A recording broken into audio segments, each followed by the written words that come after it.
وامزانن ایرو در روجاوای کردستان ده دسپیکا شورش ده شورش روجاوای یاگوب شورش جن هاتی ناس کرن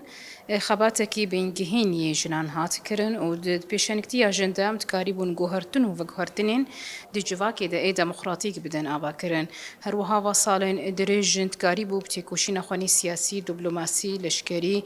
د شر خونی لدیجی داعش تکبرنا داعش دنگی جنا کرد الجهانی گشتی بلا بو تیکوشیناوی بو ریگو از ایرو سرانسری جیهانی کردان ناسکن دوزا کرد ناسکن پروژه نتوا دموکراتیکیا گو ایرو جن تیده پیشنکتیاویت کن پروژه نتوا دموکراتیکی گو دوستانی بجنیرت که جبر بنا ایرو او خبات دوی آسیده هر وها ایرو امزانن گشدانین یگو لسوری دقومن خطرین لسر جنا ایرو جند با کروشلات سوری جنا کرد و عرب و سوریان و ارمن هر کس ایرو پیشنکتیه دکه گو امتکاری بن ده هندری سوری دجیب حمور خستنین جنان رن تکوشینا خو بخن یک تکوشینا خو خورتر بکن مافین خو قزنج بکن ده دستورا پیش روجا یا سوری ده جبر وینا ایرو خبات جن تکوشینا جنی دیپلماسی های آستک هری بلند و او جی آنها ام بیجن اف مرحله یا مصیری گم شاوات کارین دست کفتین جنیین سال درج امتکاری بنت پیش روجا سوری قزنج بکن ایرو اصلا تکوشینا سیاسی و دیپلماسی روجانجی تی بلند کرن گم شاوات کاری بن رخصنا خال سران سری سوری خورتر بکن که ایرو جی یکیش سمینارین گم بال کشان سری باندورا نتو دولت لسر تندیا یا گل سر جن تیکرن یعنی امزانند اساسی خود دروشلات ناوینده سیستم نتو دولت یگو نه سیستم روشلات ناوی سیستم از بجم هند سلادار بون یگو لسر روشلات ناوین دان قبول کرن روشلات ناوین پارچه کرن ده انجام اتفاقیه سایکس پیکو ده اف آوابونا دولت نتو یگو بو آلابکی اساسی وش بجبو تندیه لسر جن اف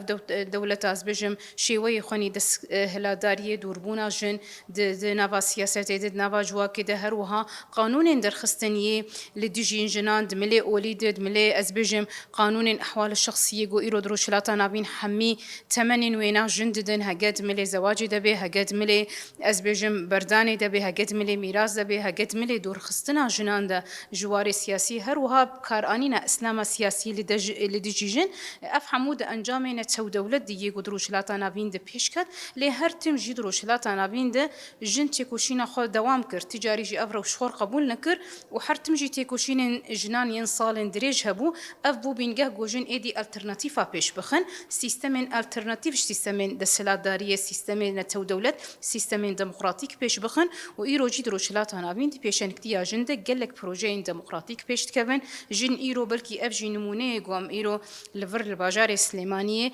گو به چو دولت جن ایرو بجدار بونه هر وها تکوشینا خود خن یک هلوستن خود خن یک گو چاوات کارن تکوشینا دموکراسی خورتر بکن دروشلاتا نابین ده کرد هر چهار پارچین کردستان ده هر تم هولدان کرنن گو ما فين خو قزنج کن بری وری باز سیاسی لی دما افری وری باز بسر نکتنه وک از بجم د ری وری باز لشکری ده ایدی خو پاراستنه هبونا خو پاراستنه جبر للشر لسر هبونا گلی کرد هبو دنا وک تکوشینا دم درجی بگومان جن هبون جنن یگو سالن درج دوی تکوشینه ده تکوشینک مزن کرن او تکوشین بو بینگه گو ایرو شورش روجاوا چه به گو ایرو افکر و فلسفه آزادی جن سلوگان ها جن جیان آزادی ایرو دروشلات نابین و جهان ده حمی بلا به اف حمد سایه تکوشینا راسی ایجن کردستانی ده بو پشتی وجی حمو جن تبی بون دروشلات نابین ده به واژوی آشیتی ام حرتم کرد جبو دیالوگ حاضرن یعنی هب تایبت جی جند تایبت مندین جند حرتم آشیتی خوازه اللي آنها ارکومیسیون دکبل لسر ملی ما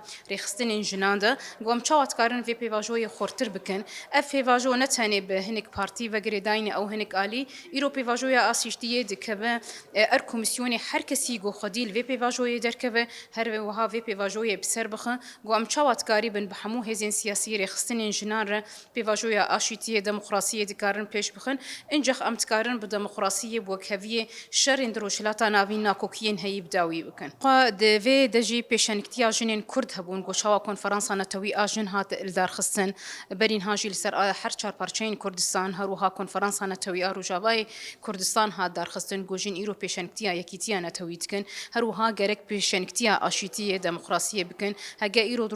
روجاوای کردستان ده به امزانن ایرو شورشا روجاوا بشورشا جن هاتی ناس کرن كرن لأف شورشی رو بوی زمین و بوی بینگهک جبو تباهی جنن لکردستان هر وهاج بو تباهی گلین کرد و کردستانی جبر و اف کنفرانس چیبون اف هفگرتینن یکو چید بن راستی و به بینگه جبو آواکرنا آشیتی که ده هر چهار پارچه کردستان ده یعنی از بجم کرد لکیجا جیه بن راستا دوزا کرد هر پارچه کی جدایه نلی د انجام دجی دوزا کرد هیو اف دوجی گرک باوای کی چاره سر به باوای دموکراتیک و آشتیانه و اف جی جند کاره رول و مستیونه کی گلک خرد ده في مرحله ده بلیزینه